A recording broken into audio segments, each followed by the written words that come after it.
Okay, we were talking about Carolina. You saw the VMAs yesterday. Oh, yeah.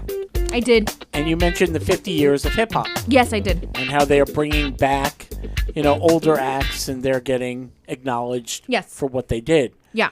Sean. Yes. This one's for you. All right. The surviving members of the legendary rap group Beastie Boys, Nice. Adam Adrock Horowitz, and Michael Mike D. Diamond, were celebrated as a street corner in New York City on the Lower East Side was officially named for them. Nice. The unveiling of the Beastie Boys Square. Right.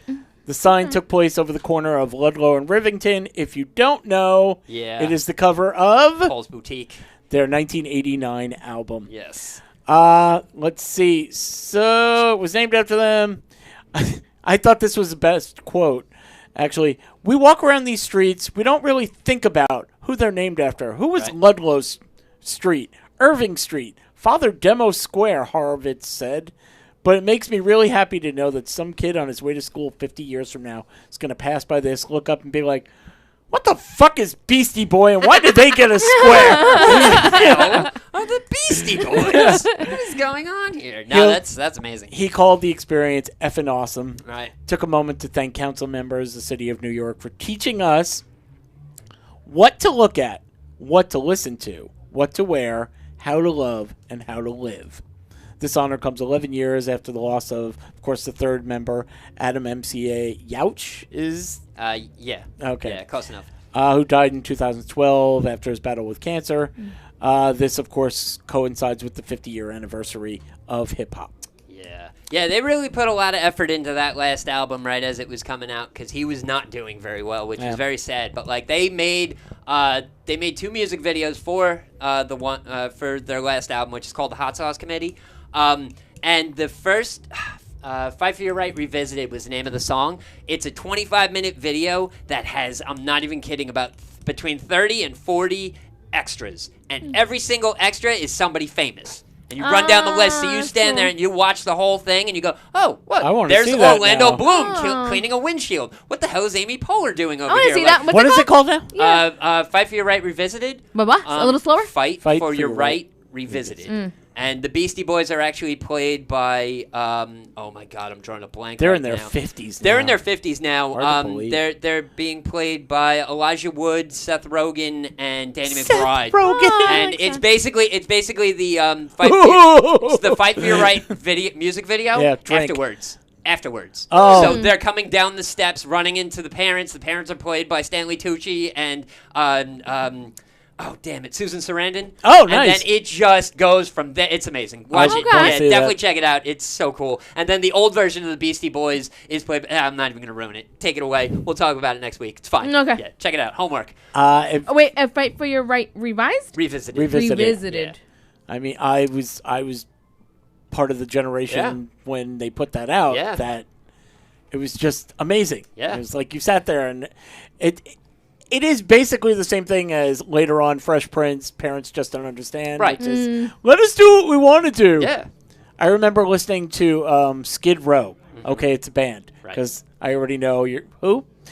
I thought, isn't Skid Row somewhere where you're not supposed to go? Yes. Somewhere Yes. Which is the name of the name of the band. Yeah.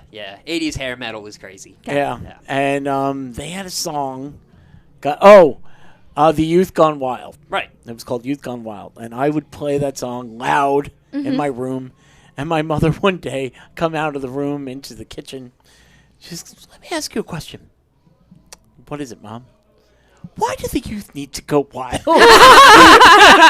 I just went, you've answered that question just by asking. Exactly. Yeah. And now, of course, I am the parent. But I talked about this with my daughter today, who's 21, about to be 22 next month. I don't understand. I don't understand kids today. Right. But by that, I don't mean what they used to say about us. Right. It's reverse. Her mother and I, she's been riding New York City trains by herself since she was 14. Right. Okay. So she knows her way around the city. Sure. When she says, I'm going out, taking this bus, taking this train, taking an Uber, we know she knows everything. Right. Okay.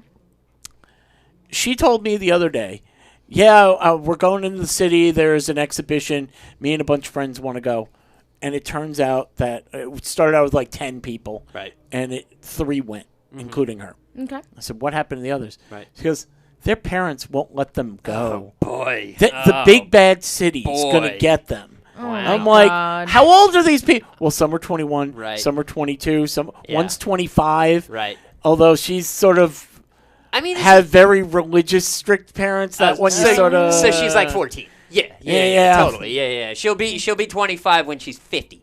But we listened to all these songs because it was rebel against your parents. Yeah. And now the parents are going, get out of the freaking house and experience life. Right. Get arrested once. I'm not getting arrested. Like, Hell no. Why would I do that? What's wrong with you? Don't fucking Like, do that. Seriously, drink. Drink. And I get it. I totally understand that. That makes absolutely no sense. And I kind of feel like the world was crazier back in the day. Yeah. I mean, Well, when you went out, could your mom contact you? Yes. right. How? With my cell phone. Right. Oh my God, how young are you? I'm not that young. I was just very spoiled, and I had a cell phone like in 6th grade. Oh, okay. So I was just All very right. spoiled. Okay. Sure. So yeah, okay, you're Fair enough. forgiven. Right. But Yeah. we went out, and it was you come back when the lights come on, the street lights come on. You've Right. heard the expression a million times. Yeah. Uh-huh. And Same applied to me, but I just summertime they kick you out of the house, Yeah. and they don't know where the hell you went. No, they didn't even want you back. They were like, "You don't even get a drink. We were drinking from fucking garden hoses." Yeah. like just, I did that. I'm I did dying. that. It's so hot. Oh, the water's hot too. Yeah. Well, turn the faucet on. I don't even know these people's house. Like, you just Quarter take it drink. anyway. It's a quarter drink. It's I need a fine. quarter drink. Waters. No, but I related because not all of my friends had cell phones. Sure. So we I would still imagine. I would imagine. Yeah. We still went out in our bikes and Yes. and whoever house had all the bikes. Oh, okay, that's where Right. they're at. All right, Exactly. You know? Yeah. We still did that and stuff like that. As and- Sean said, go out and get arrested. Right. Unfortunately, I wasn't arrested, Yeah. but I was hanging out in an abandoned house once, Oof. and there was a bunch of Yeah. stuff, and the police raided the place. Oh, Damn. shit. Wow. But- And you didn't get arrested? I did not. Oh, no, shit. my mother had to come pick me and my friend up Right. at the police station. Okay. So you got And- arrested? No. No, I got They- detained. Yeah, Oh. just Yeah. held on. The people who did the damage to the Right. house, Right.